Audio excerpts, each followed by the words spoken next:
Thank you. That was beautiful. Good morning and welcome. Welcome to Olympia Brown Unitarian Universalist Church. Welcome to everyone here in person and everyone joining us on YouTube. I am Jody Spencer. My pronouns are she, hers. It's good to be together in this co-created space where all are welcome. However we experience or express gender is welcome here. Who we love, how we love, is welcome and celebrated here. Wherever we are from and wherever we are in our journey is welcome here. Whether you come full of joy or whether your heart is heavy, you are welcome here. We are a part of a beloved community that is sacred because each of us is sacred. Each of us is held always in a larger love. It is good to be together. We begin our time together this morning with sacred ritual, the lighting of our chalice, the symbol of our universal faith. Lighting the chalice this morning is Ellie.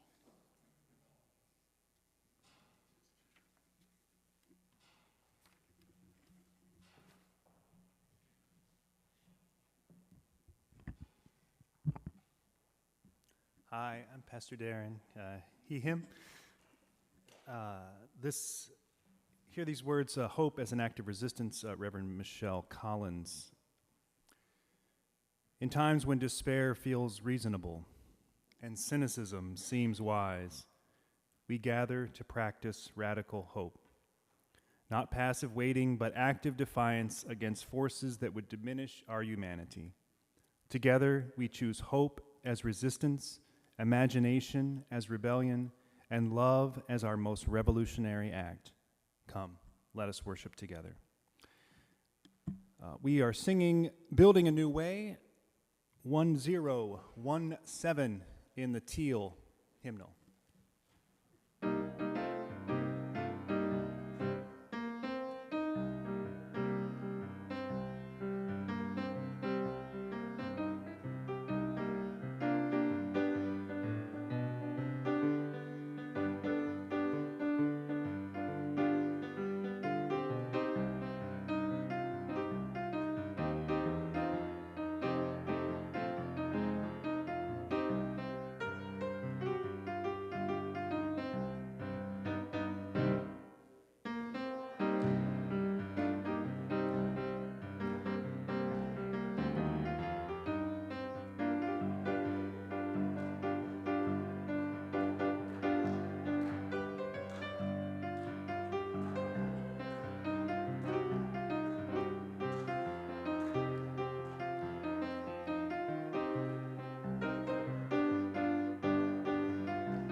And now it's time for the message for all ages. So if all the children and those young in heart can come on forward.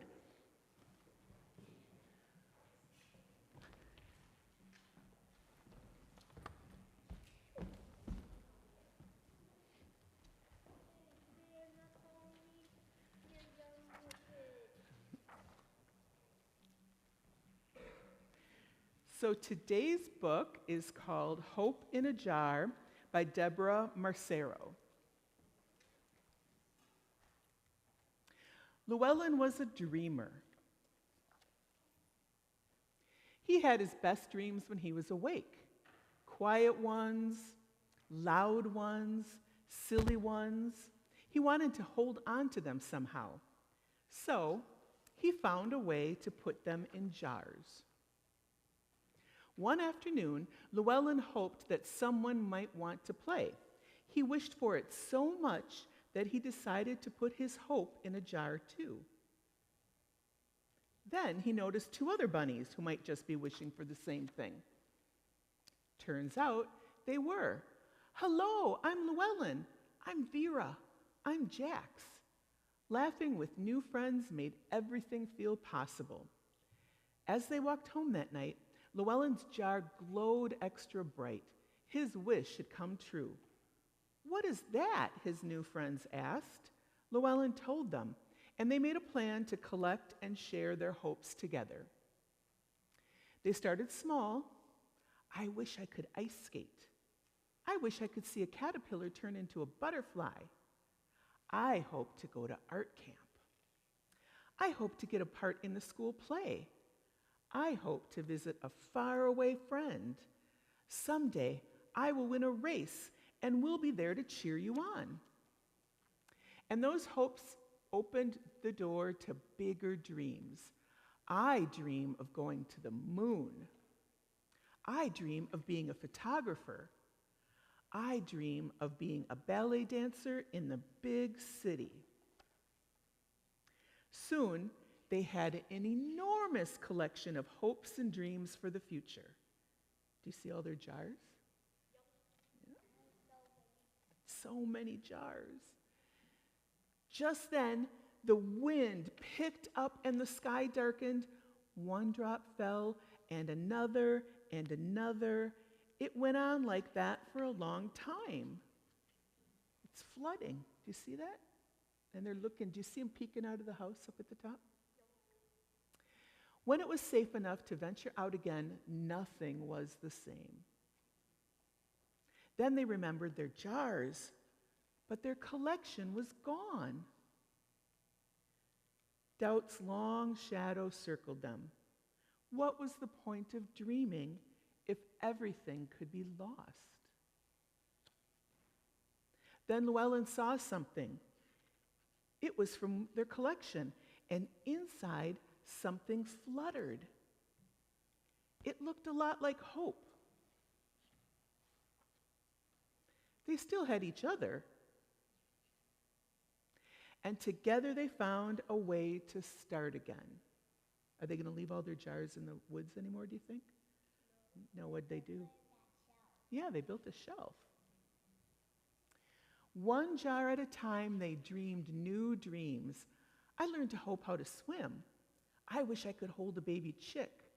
I hope I can be in a parade. I dream of finding a fossil. I wish for a roller skating birthday party. I dream we travel to the northern lights. They kept some in jars. I still dream of going to the moon. Put some into action. Buzz! I'm rehearsing for my first audition. And set some free. I don't think drums are really for me.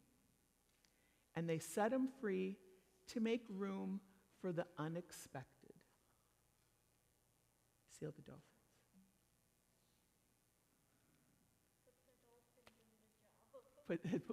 Put the hopes of the dolphins in the jar. So this is about hope. So I want you to think about a hope that you have, and when we go upstairs, we're going to all sit in a circle, and you're going to tell me a hope that if you could magically put them in a jar, what hope you could put in a jar. And all of you out there can, if you have time, tell each other what your hopes are during coffee hour. All right, time for the children's blessing.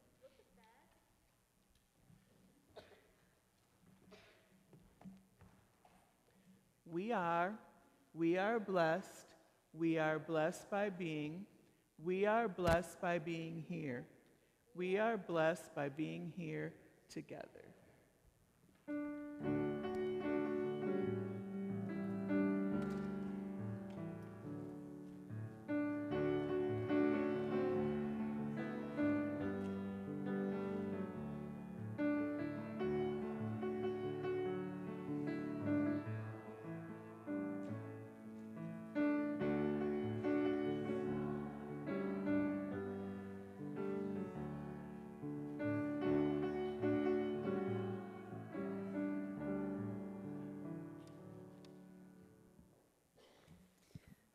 There are many ways that we give to the life of our church, and our monetary offering is just one of those ways.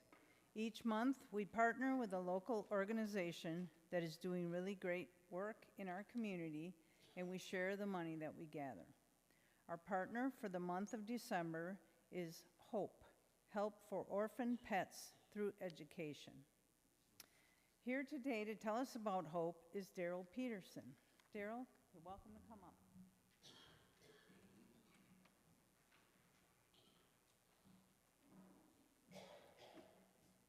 Good morning. My name is Daryl Peterson. Can't help but notice the connection with the hope theme there, so I feel like this is kind of meant to be. So again, my name is Daryl. I'm here representing HOPE. We are an all-volunteer, nonprofit animal care organization. We are a safe house dedicated to the care and resocialization of lost, injured, neglected, and abandoned pets. Through education and example, we extend the qualities of safety, shelter, and compassion to all animals under our care. We are fully funded through tax-deductible donations and various fundraising efforts. Unfortunately, we do not receive any funding through the state or the federal government.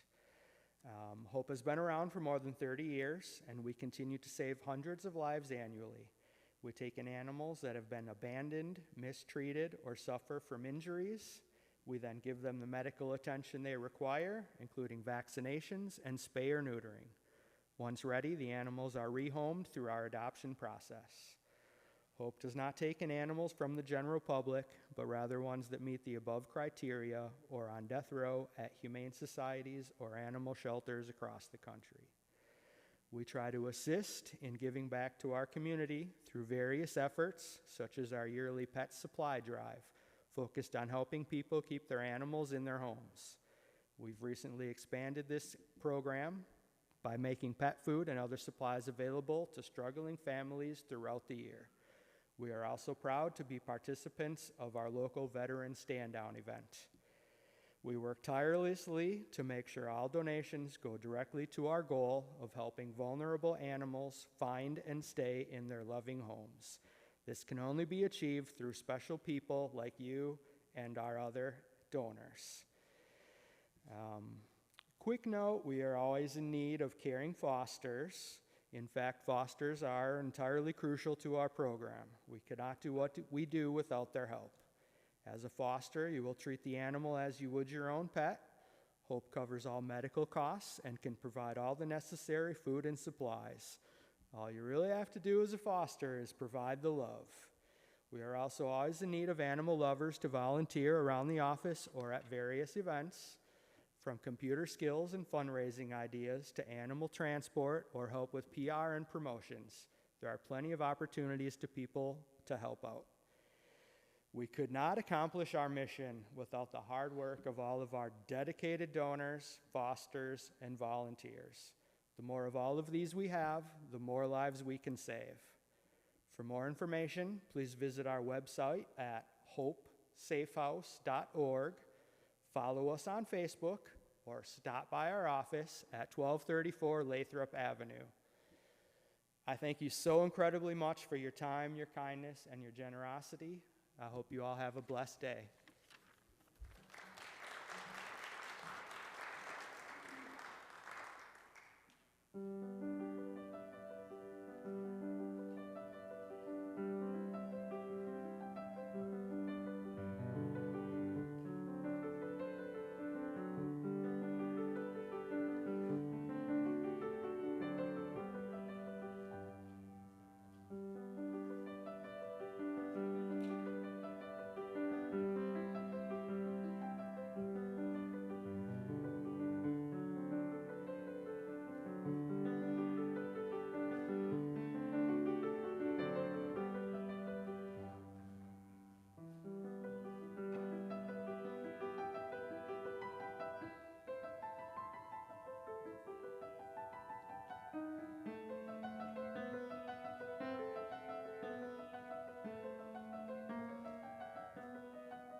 Part of being in community here is sharing our joys and sorrows with one another. We all experience comfort in sharing and holding each other in different ways. Today, you are invited to come forward and share your joy or sorrow with the congregation at the microphone. Please keep your comments brief, and remember that your words carry beyond this room and that this service is being recorded and broadcast online. Afterwards, we'll have you come up, and if you want to do a silent joy or sorrow, you can do that after spoken. Does anyone have one to share?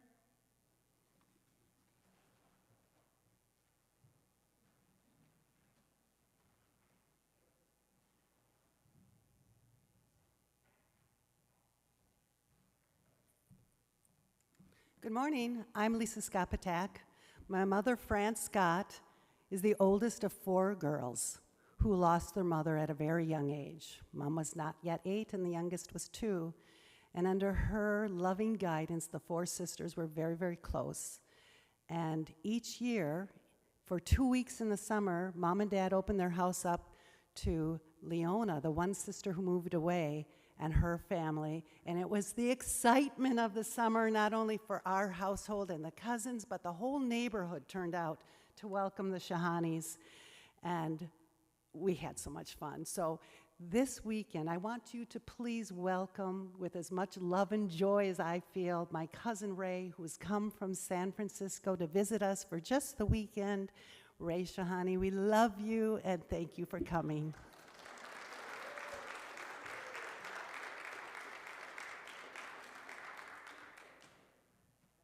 Surprise, guess who stole my joy? So my cousin is here. It is such a pleasure. And she didn't even touch the tip of the iceberg, talking about the fun we had as children. And we have it now. We still have it now, and we love being together. And it's a gift. Thank you for coming.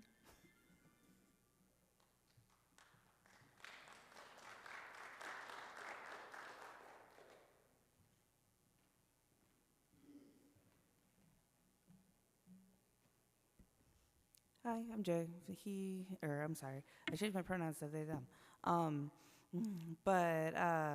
My last semester of my bachelor's degree ended on Friday, so I'm officially done.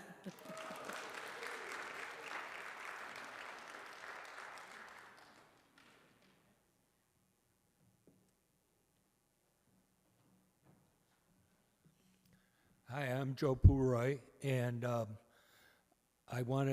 my wife Patty Riemann wants to thank everybody who sent her cards and well wishes on Facebook in response to her recent fall. And also we would like to thank Hope Safe House for our youngest puppy, Rojo. He's quite the deal. Foster if you can.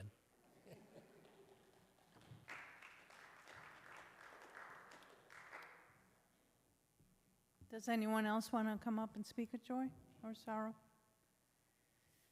Okay, then at this time you can come out and light a candle for your silent concerns.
We light our final candle for the joys and sorrows left unspoken, and for those that are on the hearts of our beloved joining us online.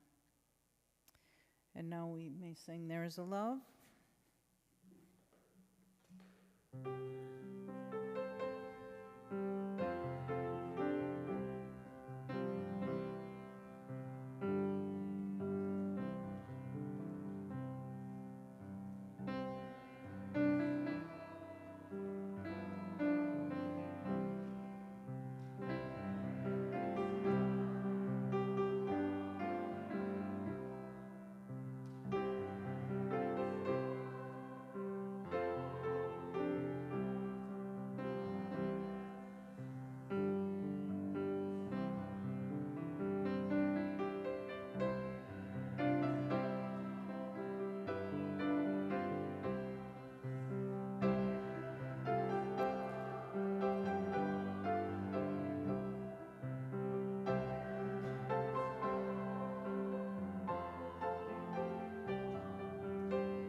Just in case I start to wander, you know? Gotta get it ready.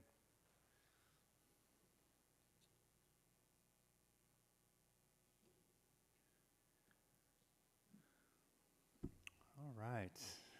Lovely to see you all here. This morning, I'm going to read a Bible passage. Scary. I've been slowly laying the groundwork, reeling you in bit by bit. Well, anyway, yeah. I'm going to read from the Gospel of Luke. I'm going to read from something called the First Nations version of the Bible. And what this Bible is a group of indigenous folks got together, kind of inspired by this one guy who thought we should go back and look at the text and try to contextualize this for our community as best we can. They got together kind of a council of folks who worked on that and made this translation. So the Gospel of Luke in this particular translation is shining light tells the good story. So it's not really the Gospel of Luke, it's shining light tells the good story, chapter 2. And I'm going to read a bit from what if you grew up Catholic or something along those lines, is called the Magnificat. So Mary's song that Mary sings. I'll refresh your memory of the story a little bit if you want to. The angel Gabriel comes to Mary and says, "You're about to have a child." She says, "Hey, there's some complications," and the angel says, "It's all going to work out."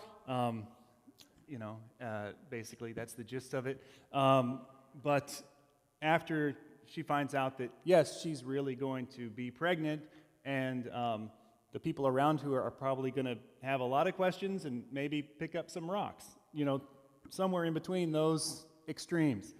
So she leaves rather quickly to go and be with her cousin, who lives a little ways away, Elizabeth.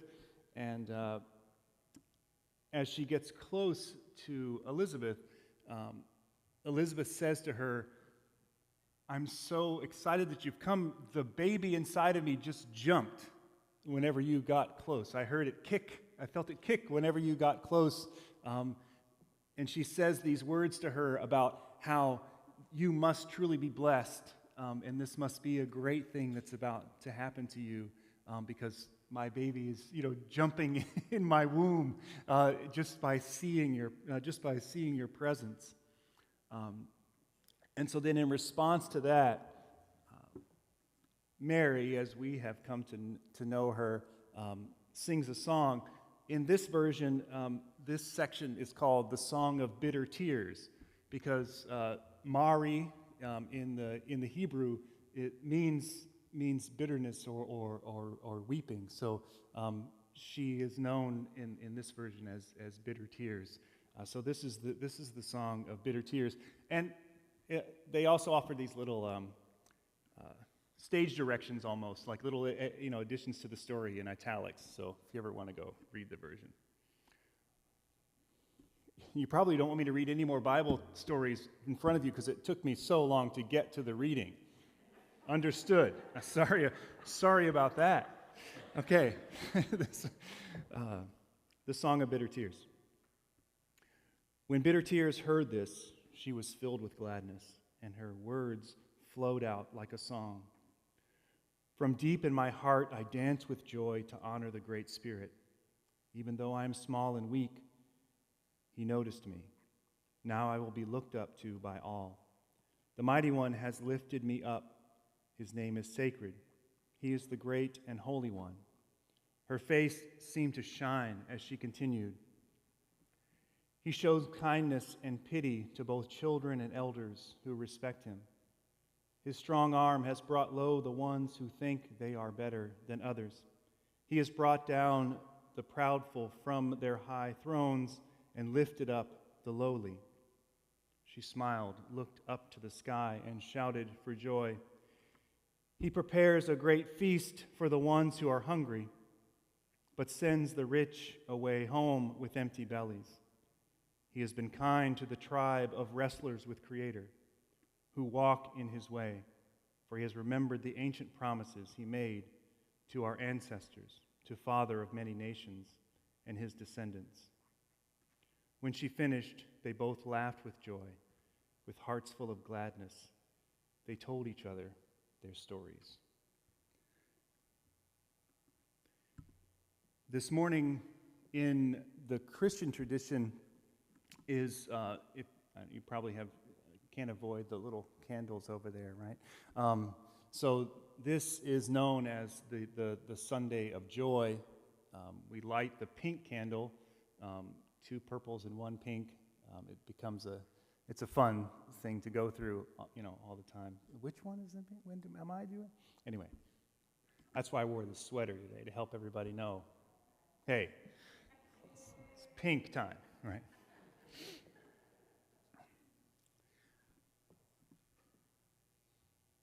And so in this tradition, we often either hear the story of Mary this Sunday, we hear her song, or we read her story, and kind of celebrate the joy that she experiences and the hope that she expresses in this story and in her song and in her story. And the kind of theme that we've been working through in the earlier service is this idea of finding hope in the midst of fear. There's so many ways in the biblical text that speak to this environment and this context around these stories that are filled with really terrifying potentialities in the midst of this story that we tell every year. And one of the ways that we've talked about that is kind of in Luke's story in particular, he kind of keeps reminding us that we are in the time of Herod. It says in the time of Herod, or when Herod was this, over and over again. And so we've talked a little bit about what it meant for these communities to hear the words in the time of Herod, what that what that brought into their bodies and into their experience when you heard those words. And this morning we talked a little bit about what it meant for Mary to live in this time and what her experience would have been like. And, as people who probably could tell our own stories of living in a time of Herod or something along those lines, the people, especially around Mary and Jesus' time, were people who lived in an area that just in probably their grandparents' age, one of the largest cities near them started a very minor kind of uprising, but it was brutally put down, and there was a massacre in the town. And it was, so if you can imagine what it's like to be in a community where not too far away from you, when people got fed up with what was going on, and they stood up, and then they were disappeared, eliminated. Some of you may have, been doing work in the 80s around El Salvador and Nicaragua and these places in Guatemala where these things happened all too often. But this was Mary's life, having this echo in the background of the terrible potential of speaking up and speaking out for your people and knowing the consequences. And just the day-to-day life of Mary's people in that region was one where, whether you fished or planted or made some artifact, everything that you did, almost all of it you saw rise above your head to the powers that were over you, whether it was the priests in Jerusalem who took your tithes or your money, or whether it was the Romans who took their taxes from what you did. And you watched everything that you hoped to survive on. You saw much of it go to other people who lived in these lovely palaces and spread great meals before them all the time. And Mary, as we hear in this song, was someone who had taken in her tradition. She had heard that this way of the world that she saw around her was not the way things were supposed to be. She felt that the one she called Creator had made the world a different way. And she was just waiting. You can hear in this, just waiting to be able to sing this song and maybe hope that it actually meant something that would take place in her world.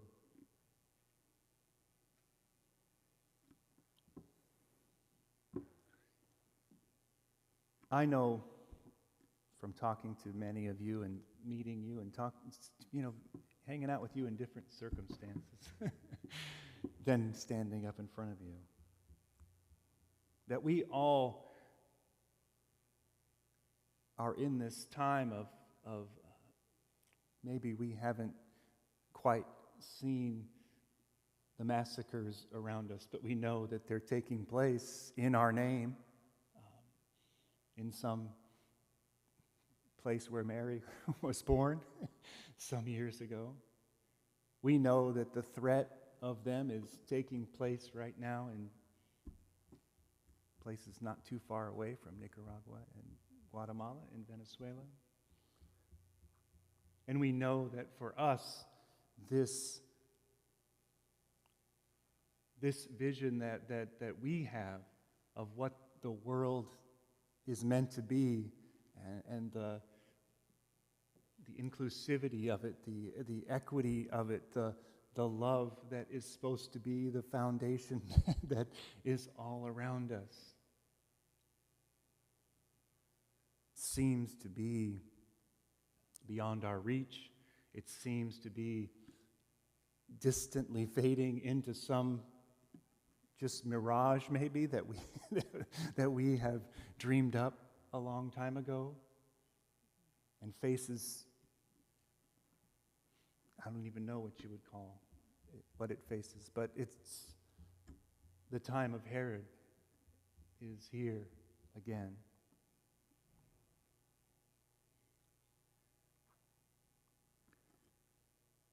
So this morning, what I invite you into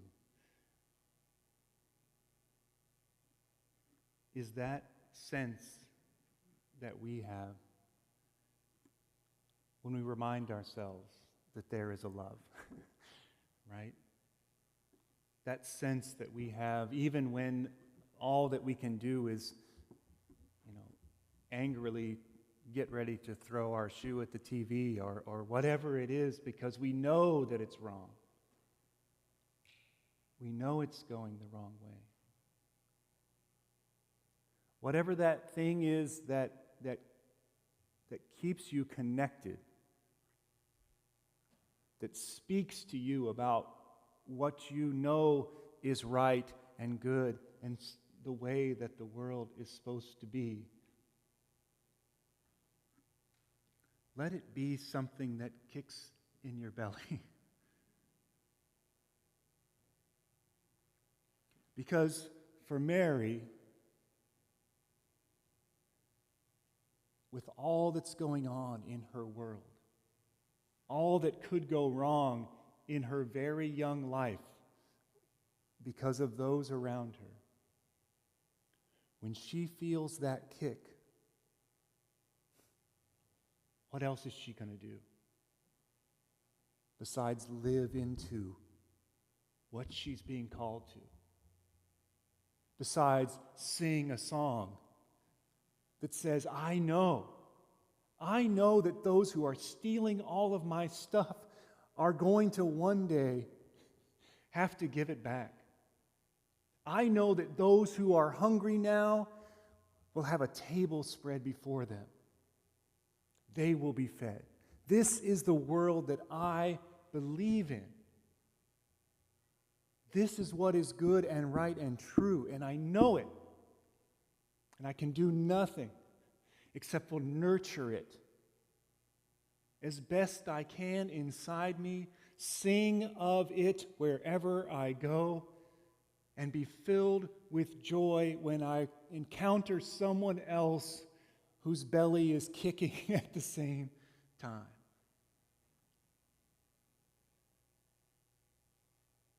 We need each other.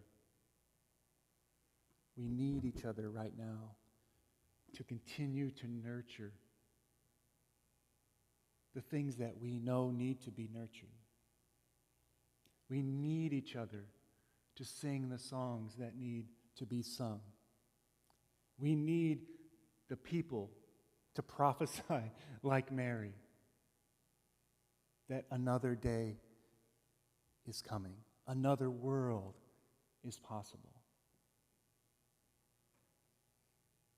If Mary can do it in her world, at her time, surely we can be a part of that even now. Now, I read you the Bible, and I'm even going to make you sing, I'm even going to make you sing a little, Lord and God, He sprinkled hymn. But I just want to tell you a little why I insisted on it. Chris Shelton, who wrote the text to this song, I met in Florida at a conference. He's got a church kind of off Broadway up in New York, but he is just an amazing, openly out there gay Presbyterian pastor who writes hymns and does amazing stuff all the time. And he does write just amazing hymns. And he wrote this hymn to a tune that I know that you will recognize eventually. But it's about Mary, and it's about singing this song that I just spoke to you about. So I hope that you enjoy it.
You will.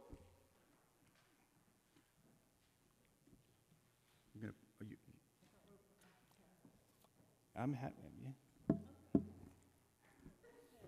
Yeah. I didn't get to light it. You know, they always let the kids do it, so I love it when the kids do it. I do like the fire, though. And anyway, I was going to say, we're getting out a little early. I wrapped it up quick, so you need to go and talk to each other and eat food. It does make up for being late this morning, he said. Is that what? Oh, it was the opposite of that. Anyway. But so, yeah, I know that there's a big spread in there. I know there's coffee. I know that you'll just have a good time talking to each other, and that's what we need to do right now. So I'm giving you some extra minutes, unless Gregory takes a long time with the announcements. That's what you get for piping up. No, I'm just sorry. Okay. Center. I just want to say, you all know, this light that we light, and you all light every week, and I get to watch you do it once a week. This light is a symbol of that thing that's kicking in our bellies. It's a symbol of the thing that is the good, the right, the true, the things that we're supposed to be about in this world. It's the thing that brings us together, this light. And even when, in this place, at this time, we put the cap on it and it goes out, we know it's still kicking inside each and every one of us. And it sends us from this place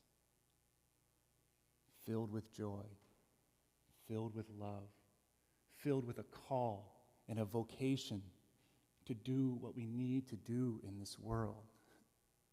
to be a light, to bring hope and joy. May it be so for each and every one of us.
Don't ever do what I'm about to do, ever, okay?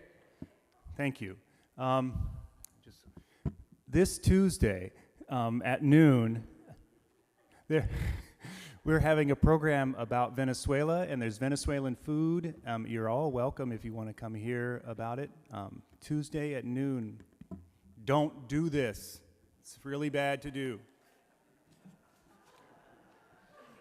You're right. I'm Gregory Mason, and it's time for announcements. I have some good news to share. Bethania Lutheran Church has awarded a $500 grant to OBUUC for making bag lunches for our food pantry. We'll start this in January. Help support our Butterfly Project Fund. The father of our guest family is looking to do some work over the next few weeks to help tide his family over while the company he works for is in unpaid shutdown. He will be paid by OBUUC through the Butterfly Fund. There are two ways to help. Request help for work or projects you may have, and or make a donation to the Butterfly Project to fund payment for work upon completion. Checks can be made to OBUUC with Butterfly in the memo line, or there is a link in today's email to make a donation by credit card. If you'd like to write a check today, just give it to me and I will see it gets to the right place. Let Naoki Nakamura know if you need help with any jobs or projects, and he will connect you with him. Today is the last day to submit a paper raise right order to be delivered before Christmas. See me if you need a form. If you put a form in the collection plate today, just let me know so that we can give it the prompt attention it needs. We are seeking volunteers to serve on a membership committee. The plan is to break down the work into small tasks so no one gets overwhelmed. Time commitment should be minimal with very few meetings. Contact Joe Poorai if interested. Next Sunday is our children's pageant, and we will have a Christmas Eve service on the 24th at 4:30 p.m. Even though the church office hours are by appointment, please note the office will be closed December 24th through January 5th. If you need to reference the monthly unifier email, there is a link in each Sunday's email that will take you to it.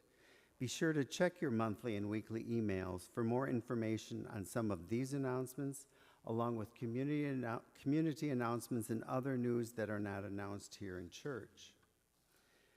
Thank you to our volunteers today, our ushers, Steve Hawk and Pamela Smiley. No one signed up for coffee hour today, but we do have some leftovers from last week, and I brought some grapes, and Joyce Firebaugh and David Ruskowski are going to kind of coordinate that.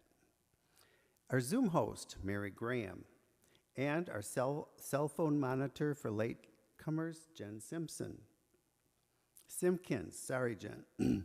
That's all for announcements. Please join us for coffee hour in Erman Hall. If you're on YouTube, log into Zoom for your coffee hour.